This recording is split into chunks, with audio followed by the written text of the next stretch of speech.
जय हिंद साथियों। आज के इस वीडियो में आपको हम कक्षा 10 गणित प्रश्नावली 1D के बारे में बताने वाले हैं, जो कि वास्तविक संख्या यानी कि चैप्टर 1 से ही लिया गया है। क्योंकि प्रश्नावली 1D है, ये एनसीईआरटी मनोहर रे से लिया गया है, जो कि सरकारी पर आधारित है, एनसीईआरटी पर आधारित है। डॉक्टर मनोहर रे वाली बुक है, जो कि नई वाली बुक से बता रहे हैं, पुरानी वाली बुक नहीं है। नई वाली बुक में सभी के सभी क्वेश्चन मिलेंगे, बाकी आप जाकर मिला सकते हैं। जो कि ये पुराने में शायद अगर आपके पास पुरानी बुक है तो उसमें 1E या फिर F होगा, जो कि नई वाली में 1D हो गया है। तो चलिए देखते हैं। इसमें हम टिक मार्कर वाला देखेंगे, यानी कि ऑप्शनल देखेंगे, जो कि ओएमआर सीट के लिए काफ़ी इंपॉर्टेंट है। अगर आप इसे पढ़ लेते हैं तो यहाँ से एक दो क्वेश्चन ओएमआर पर जरूर का जरूर मिलेंगे, क्योंकि ओएमआर पर ऐसे ही क्वेश्चन आते हैं जो कि आपके सामने हमने पूरा डिटेल में लिया है।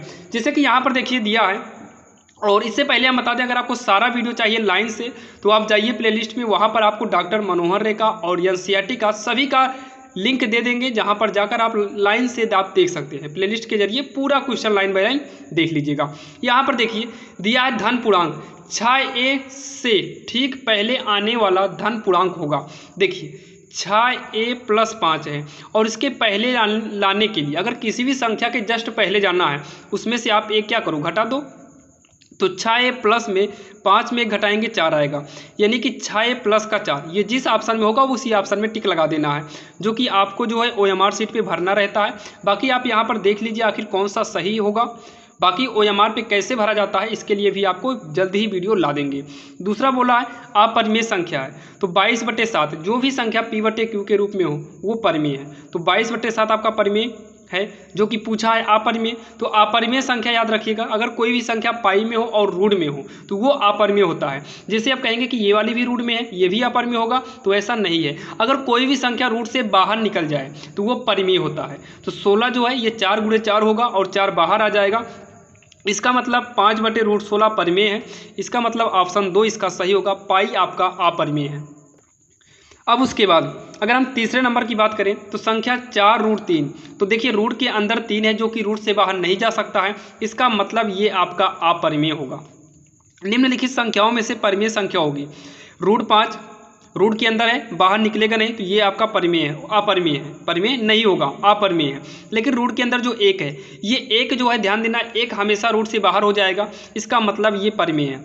ये भी अपरिमेय है, ये भी अपरिमेय है, क्योंकि बाहर नहीं निकलेगा। निम्नलिखित में से परिमेय संख्या बताइए। क्या बताना है? परिमेय संख्या। तो देखिए ये पॉइंट के बाद कई बार गया, अगर पॉइंट के बाद जाए और स्टॉप हो जाए तो ऐसी संख्या परिमेय होती है। लेकिन ये डैश डैश का मतलब है कि ये स्टॉप नहीं है, इसका मतलब ये परिमेय नहीं है।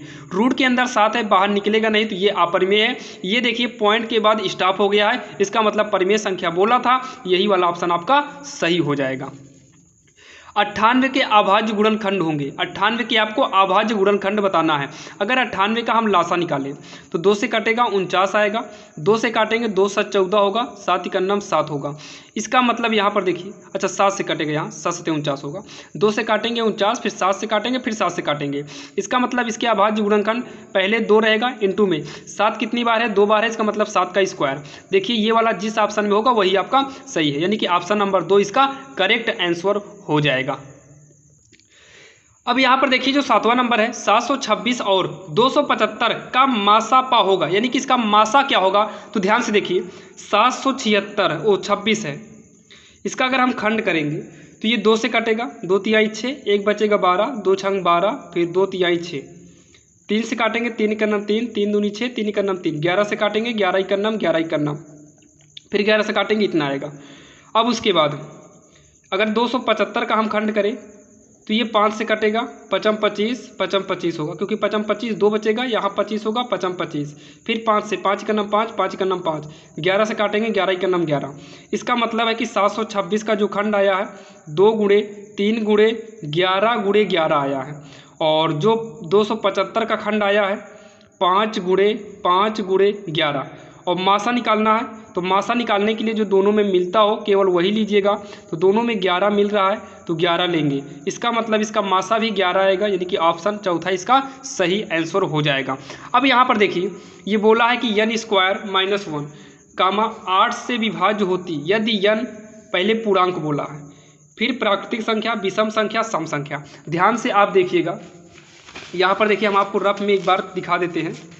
ये देखिए, देखो दिया है n² - 1, नंबर 1 अगर पूर्णांक मान लो होता, नंबर 1 मान लो पूर्णांक, तो पूर्णांक में 0 आएगा, 1 आएगा, 2 आएगा, 3 आएगा, सेम ऐसे आएंगे।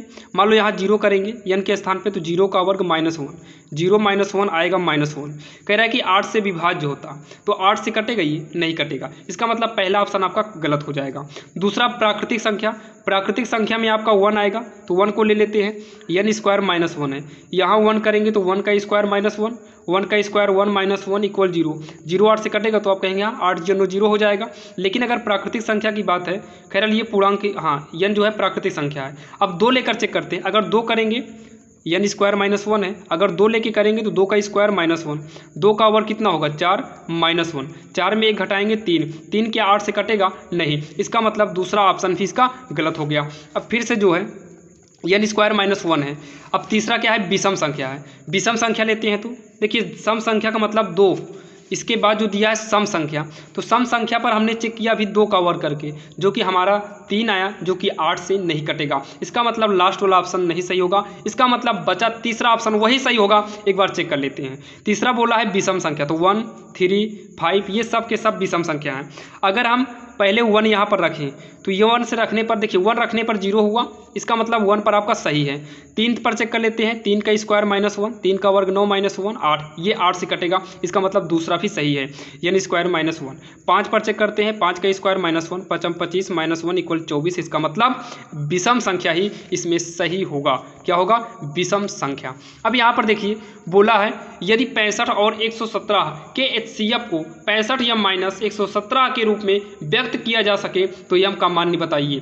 65 117 का HCF, इसका क्या HCF हो, ये जो है 65 m - 117 के रूप में व्यक्त किया जा रहा है, जो कि ये बोला है। 65 और 117 का अगर हम HCF निकालें तो ये हमारा लगभग आएगा कितना, 65 13 आएगा शायद, कितना आएगा 13 आएगा, जो कि 65 m - 117 ये इक्वल के बाद वाला उतार लिए, इसका HCF आएगा 13, इसको उठाकर इधर करेंगे प्लस में 117 इक्वल का 65 m, इसको जोड़ेंगे तो आएगा 7 3 10, 1 1 2 हासिल 1 3, 130 आएगा।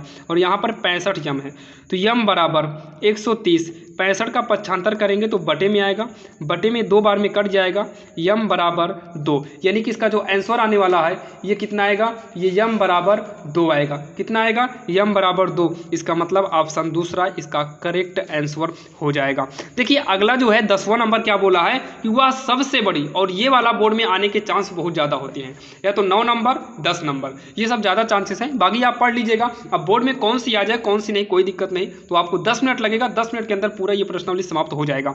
यहाँ देखिए वह सबसे बड़ी संख्या जिससे 70 और 125 को विभाजित करने पर 70 और 125 को विभाजित करने पर क्रमशः माने पारी पारी शेष 5 और 8 बचेगा।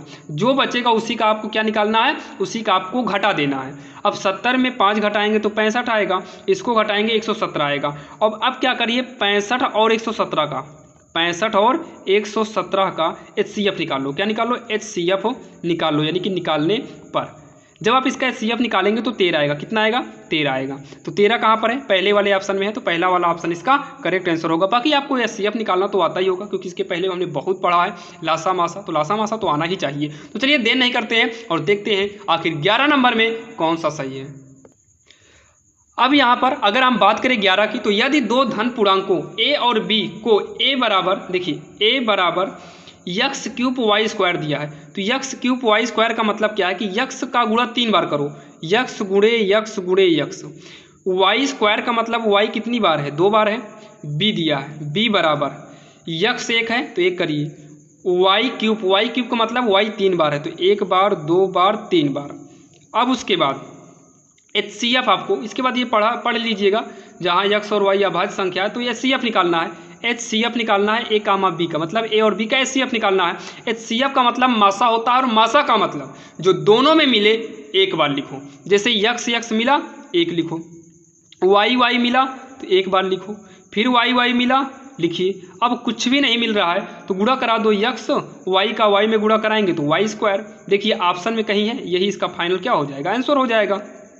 तो यक्स वाई स्क्वायर ऑप्शन दूसरा इसका करेक्ट होगा। सेम इसी प्रकार से बराबरी होगी। जल्दी से वीडियो को स्टॉप करिए और इसको करके कमेंट बॉक्स में बताइए आखिर इसका आंसर कितना आएगा। तो चलिए हम बता देते हैं, आप वीडियो को स्टॉप करके जरूर करिएगा। p बराबर ए है, बी स्क्वायर मतलब बी का गुणा बी गुणे बी कर दो। फिर क्यू है, ए कितनी बार है, 3 बार है, तो ए गुणे ए 3 बार करिए।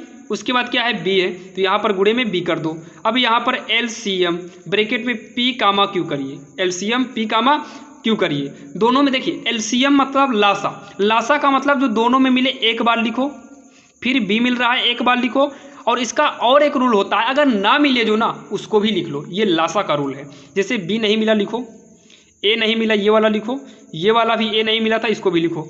अब 1 2 3 ए है यानी कि ए क्यूब, 1 2 बी है यानी कि बी स्क्वायर, यही इसका आंसर होगा। किस ऑप्शन में है, ए क्यूब बी स्क्वायर, यानी कि ऑप्शन नंबर 3 सही होगा।